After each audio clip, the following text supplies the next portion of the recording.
भारत में डिजिटल सेवाएं जिस रफ्तार से आगे बढ़ रही हैं, उसने कई सरकारी काम पहले से ही कहीं आसान बना दिए हैं। इसी बदलाव में एक और अहम सुविधा जुड़ गई है। अब पासपोर्ट वेरिफिकेशन का झंझट काफी हद तक कम हो चुका है, क्योंकि डिजी लॉकर में पासपोर्ट वेरिफिकेशन रिकॉर्ड देखना और डाउनलोड करना शुरू हो चुका है। पहले इस काम के लिए लोगों को पुलिस वेरिफिकेशन सेंटर या सरकारी दफ्तरों के लिए चक्कर काटने पड़ते थे, लेकिन अब घर बैठे ही ये सूचना हासिल की जा सकती है।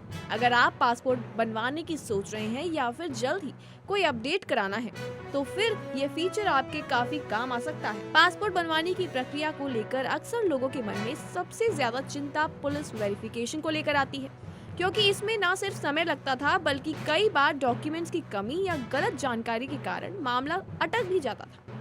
लेकिन अब ये झंझट काफी हद तक कम हो गया है, क्योंकि सरकार ने पासपोर्ट प्रक्रिया को डिजिटल बनाने की दिशा में एक और बड़ा कदम उठाते हुए डिजी लॉकर को इस प्रक्रिया से जोड़ दिया है। जी हाँ, अब आप अपने आधार कार्ड, पैन कार्ड, जन्म प्रमाण पत्र या फिर किसी भी जरूरी कागजात से सीधा डिजी लॉकर से अपलोड कर सकते हैं, जिससे दस्तावेजों की मैनुअल जांच की जरूरत कम हो जाएगी और वेरिफिकेशन तेजी से पूरा हो सकेगा। इस डिजिटल इंटीग्रेशन से न सिर्फ आवेदनकर्ता का समय बचेगा, बल्कि प्रक्रिया भी अधिक पारदर्शी और सुरक्षित बनेगी। इसके साथ ही आपको बता दें कि डिजी लॉकर में स्टोर किए गए दस्तावेज सरकारी रूप से प्रमाणित होते हैं, इसलिए उनकी फर्जी या अमान्य होने की गुंजाइश लगभग खत्म ही हो जाती है। तो कुल मिलाकर ये सुविधा पासपोर्ट सेवाओं को पहले से अधिक सरल, तेज और भरोसेमंद बनाने वाली दिशा में एक महत्वपूर्ण कदम साबित हो रहा है।